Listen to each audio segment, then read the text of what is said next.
Welcome to Layers of Communication with your host, Lydia Taggart. Life presents experiences that add a layer to who we are and how we see the world, affecting how we communicate. Lydia is here to help you take apart the layers and create new ways to connect and build relationships. So now, please welcome the host of Layers of Communication, Lydia Taggart. Hello and welcome to Layers of Communication.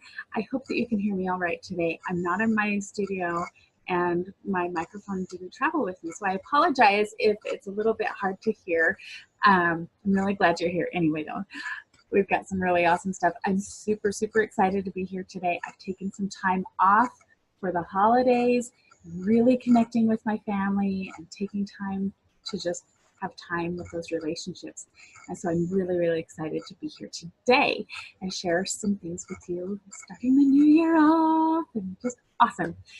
My name is Lydia Taggart and welcome to Layers of Communication. This is the show where we get through all those layers, those barriers that keep us distant from connecting with the people that we love and want to love. So today is the first show of the new year. And what's New Year's all about? New Year's resolutions. Not everybody makes them, but we all think about it at least. We all have this topic floating around in the air that we need to have a New Year's goal or some sort of extra check on where we've been, where we're going, and how to get there, and it's all good. I like to just update all the time and be like not just at the New Year's, but here we are, New Year's. So let's talk about it. There are three things that most people make their New Year's resolutions about. Of course, there's relationships. That's what we're here for. And there's money, and there's health. Health, wealth, and relationships. Well, I'm going to suggest and share with you, it's all about relationships. If you want to get more money, it's about relationships. If you want to be healthier, it's about relationships.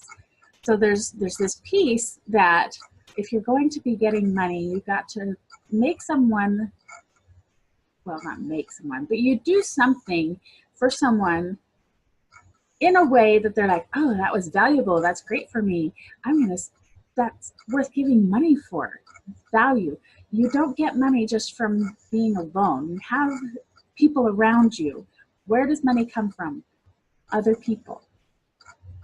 There's nowhere else it comes from. People give you the money in one way or another, or there's no money involved. Money is a trading and helping each other and building each other up. And it's a fabulous tool. We're going to talk more about that another time. Next week, we're going to have a guest and we're going to talk about money more. I have so much going on in my mind about money right now, but we're not talking about money today. We're talking about our relationships. And we have a relationship with money. It's about relationships with other people to bring money in. Okay, so health. If you want to improve your health, you want to be more healthy, right? How do you do that? You get a support system. You get a group of people to exercise with. You get a trainer to say, hey, are you coming today? There's people who support you. And even more than that, why would we want to be healthy? Well, there's a couple of reasons. Maybe so other people will like to look at us more. It's about people. Maybe because we want to be around for our kids or our grandkids. We want to be able to run or hike or play in a better way. It's about people. It's not just about us. It's about our relationships with the people around us and supporting and reaching the goals and also in the reason why we want to be healthier. It's about relationships. Well, relationships really are about that interaction that we have with other people. The word relationship really is how we interact with someone or something. So we have a relationship with everything. Okay, so here's the question. If you've had a falling out or disagreement, whatever, you've got someone that you're not on speaking terms with, you haven't really communicated with for a while, and you could say, well, I'm not interacting with them, I never see them, we never have any contact, but you still have a relationship. You would say maybe it's a strained relationship. well, how can you have a strained relationship if there's no interactions? I'll tell you, it's because we are still interacting with them mentally and emotionally. We still have feelings and thoughts about the person that we're not interacting with. So we still have a relationship with them. And if you want to have a better relationship, then you change the interaction, increase the frequency, change the topics. You know, they say not to have conversations about religion or politics at Thanksgiving.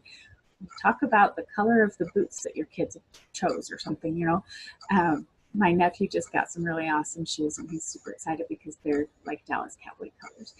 And anyway, there are other ways to improve and interact.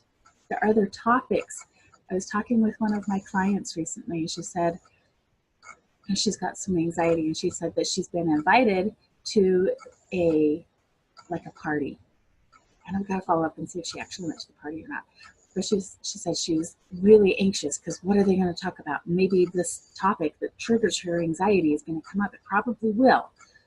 And there's a lot of different things that you can prepare to have your conversation and interact intentionally. We have intentional interactions. And so what this looks like is, so if you are going on a first date, you haven't been with the person before, you don't know what you're going to say, and you're like, I have to talk to someone. I don't know what they're going to be interested in. And this comes along with a lot of stay-at-home moms too. If you don't really have a lot of people to interact with, so you have a get-together or a date or something, what are you going to say? It's okay to prepare for conversations. Lots of people prepare. You can look it up and say, what's current in the news? Do I really want to talk about that? I probably don't want to talk about that. Maybe I want to talk about this instead. Maybe I could direct it towards, like say, New Year's goals. I don't want to talk about my goals. I'm nervous and scared about what my goals are. But you could ask them what their goals are and invite them to talk. And then and you connect that to something that you have in common, or a feeling or an opinion that you have about that supports them. That's the key. We want it to support the people that we want to love and have a good relationship. We want to support them and not insult or put them down. Okay, so here's a funny thing I just thought of as I'm looking at. I'm really excited. I get to wear my earrings today. And this looks really silly. I know, it looks funny. I've almost always wore my hair in a ponytail when I'm going on the show because the headphones.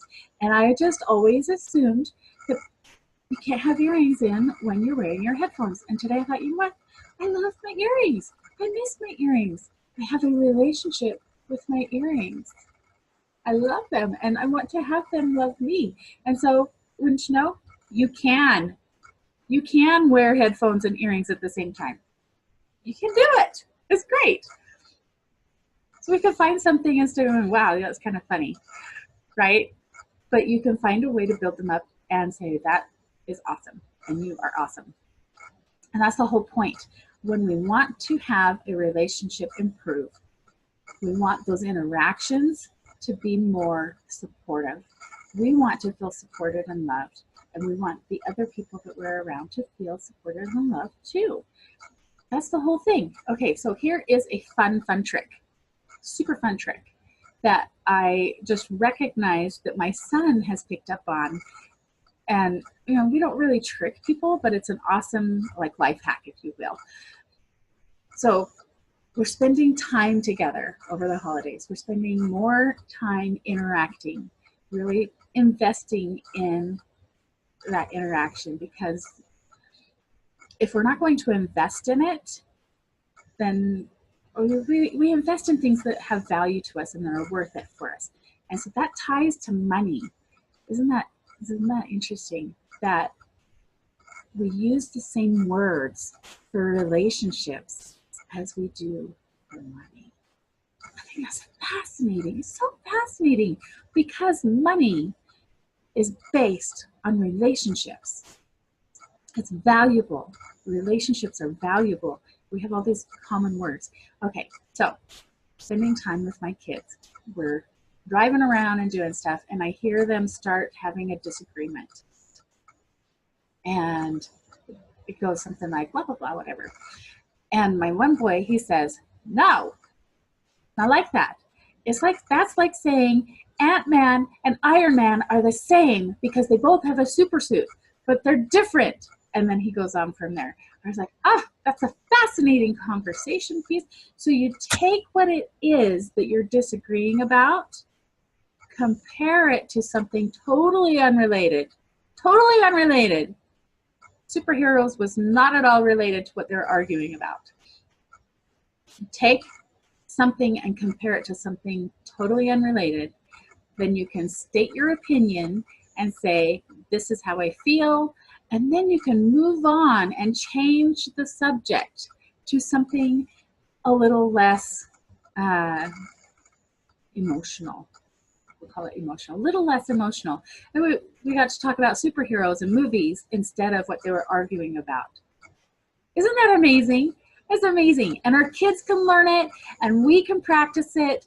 And just remember, we're practicing because it takes a lot of practice. So you take something totally unrelated, like superheroes, make a comparison and lead it off into the unrelated topic. And the argument's diffused. The emotions are changed. And in this case, of course, that's funny. So you can add some humor. Humor is awesome. Love humor.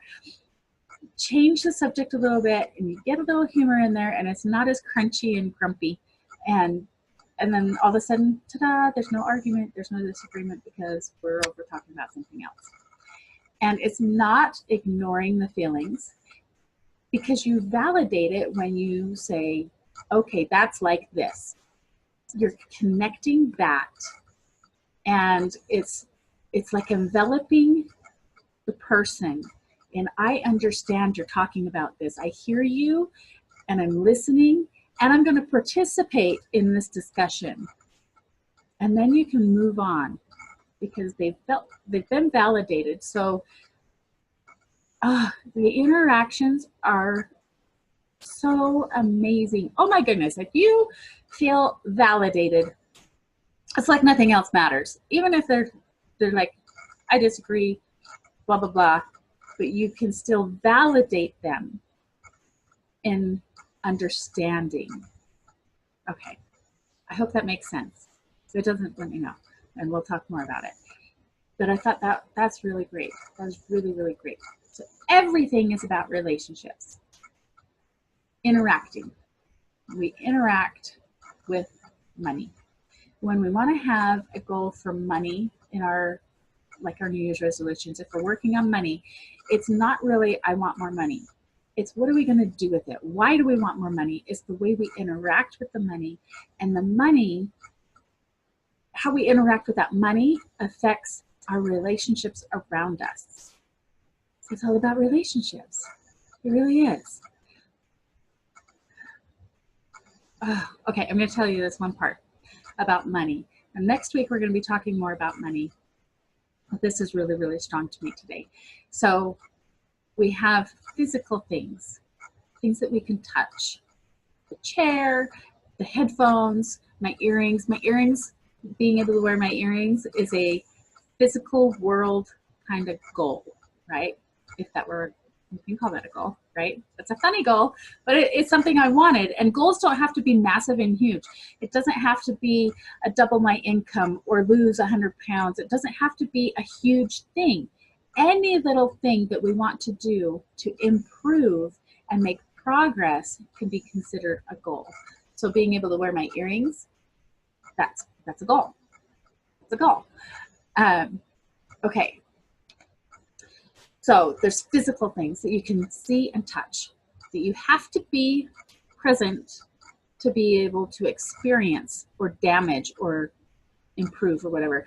If I'm not with my earrings, there's not anything happening with the earrings. Okay, so it's physical. And that's easy to understand. Here's the next part. It's called the spiritual. Now, this is not necessarily religious versus non-religious. This is physical, tangible versus not physical, tangible. Relationships are a spiritual thing. You don't have to be there with the person to have a relationship with them. There's lots of different ways you can interact, and like if your reputation will get affected whether you're there or not. Okay, so it's a spiritual kind of thing. Money is a spiritual thing. There's so many different representations. I can't think of the word for a second. There's so many different representations for money. Dollars, coins, a credit card, so many different ways that you can represent money. Spiritual. You don't have to be with it and touch it to have it or to affect it. People's opinions and their emotions attached to hope, how the world's going to be. If the world is a very depressive, dire place, if we knew that the world was ending tomorrow, there would be no value in money. You wouldn't have a purpose for money, and it would lose all of its usefulness. And so that's how you know it's a spiritual thing. It is tangible. You can touch it in a lot of different forms. But the idea and our relationship with money is spiritual, just like our relationship with people and ourselves. And so going on to health, our relationship with ourself. How do we feel about ourselves? All those words, and how do we say things to ourselves? Are we saying that, oh, you're lazy? Or are we saying, oh, look how awesome you are. You're so great. You can go exercise and run 2 miles in 10 minutes. Or, I don't know, I'm not a runner. But I'm going to learn more about running. My son, Evan, he has started really getting interested in running. He's been taking his first PE class in junior high, and he was the fastest runner in the 7th grade. I was so excited for him, and he's always wanted to run, and now we're like, wow, running is a cool thing for you. We can find those little pieces that need developing and support, instead of saying, oh, you should fix this, you need to blah, blah, blah. We can say, oh, look how awesome. You did really great at that. You really had fun with that. Let's go explore that. Let's build on that. Building on our positives will bring our weaknesses up as well. Because as we rise, then the rest of us, we're all together as our person. We come with ourselves, right? So if we're building something, then we're building up. And if we have a weakness that is less desirable and we try to build that up, it doesn't work out as well as if we have something that's already up here that we want to take to a higher level. We grow more when we build on something that's already up. That makes sense, right? I'm showing you with my hands. I'm building. If we want to really reach great heights, you got to take the one that's up already and build that up higher.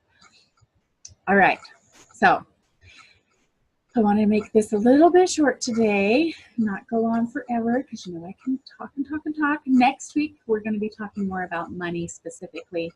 Kelly Walker's going to be with us, and she's amazing. She's one of my friends, and I love her. You're going to love her too. She's doing a money manifesting challenge this month that I have joined, and I was like, you know what, let's come on and talk about money, and she'll have some great insight for us on our relationship with money next week. Today, remember the life hack for today. I don't really like the word life hack, but I don't really like the word trick. We're going to find a good thing to call, I don't know what to call it. We're going to find a good thing to call it. It is going to be, I don't know what to call it. Anyway, whatever we're going to call it, today's tip, maybe it's a tip. You can take any kind of conversation, change it to a comparison, or insert a comparison for something that's totally unrelated, and then you can change the topic to where you want to be. And it's okay, and probably a really good idea, to prepare ahead of time what topics you want to discuss and what topics you want to avoid when you're going into a conversation with someone that you maybe haven't had a conversation with for a while, or you've never met before. So a couple examples for that real quick. Pluto, the planet.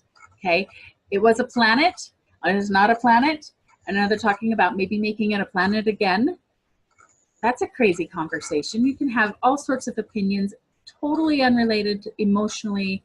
For most people, you won't have an emotional reaction to a topic like that. Gardening.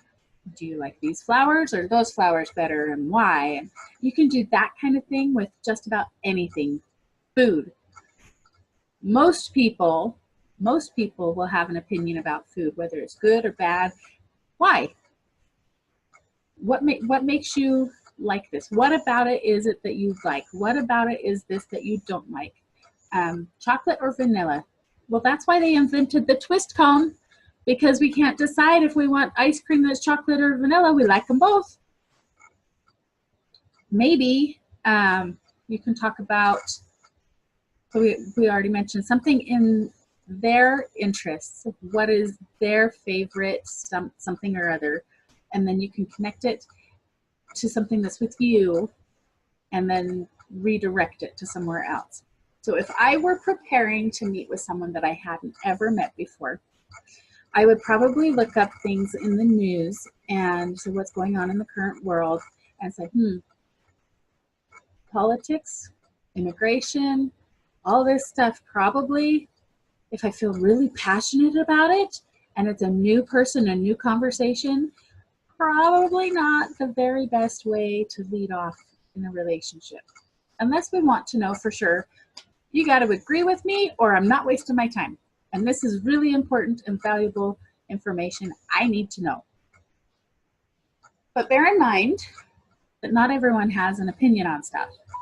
And I'll just use my husband for an example because I love him. He's my favorite example of everything. He's my favorite. So for many, many years, we've been married about 23 years. So probably 18 or 19 years of our marriage, I would say, what's your favorite food? Like for like his birthday or some special occasion, I would want to make his favorite food. And he would never tell me. He would not tell me. And one day I was like, you have got to have an opinion about your food. You've got to like it or not like it. I know that there's something that you like more than you don't like other stuff. And it didn't work out. He says, I just like food. I love to eat. I love all of it. You're a great cook and it's all wonderful. Just, there's no favorite.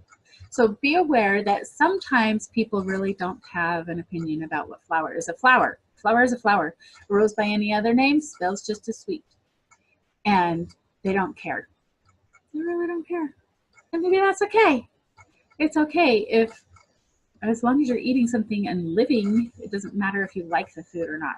Which is kind of another funny, I tell my kids all the time, I have one really, really, really picky eater, and he's not growing out of it. It doesn't matter if you like it or not. You have to live, so that means you have to eat something. Which is totally opposite of his father, right? The upbringing doesn't necessarily mean that that's the way people are going to be. Our environment doesn't always dictate who we are. And I say most of the time, our environment just gives us things to think about, but it doesn't dictate who we are. We're all individuals. My husband could just like all food. All food is wonderful. And our son doesn't like much. Very, very picky eater. And so that's another topic. He has a relationship with food. Yes, yes. All right, I'm going to let you go today. Thank you for being here. Check me out more on lydiataggart.com and Layers of Communication. I'm so excited that you're here. I'm really happy and excited to be here for the new year. We're going to have some fabulous content and fabulous guests come on. Super excited to have you here with me for this and improving all of our relationships, because truly, when you improve your communication and your relationships improve, and then everything else improves, because everything is about relationships. Go make it a wonderful day. Have a great one. Remember, you are worth it, and so are they. Talk to you later.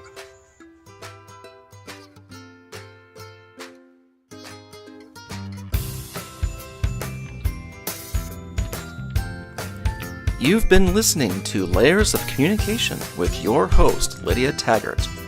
Tune in next week as we discover the layers in order to communicate and connect down to your core on Lydia Taggart's Layers of Communication.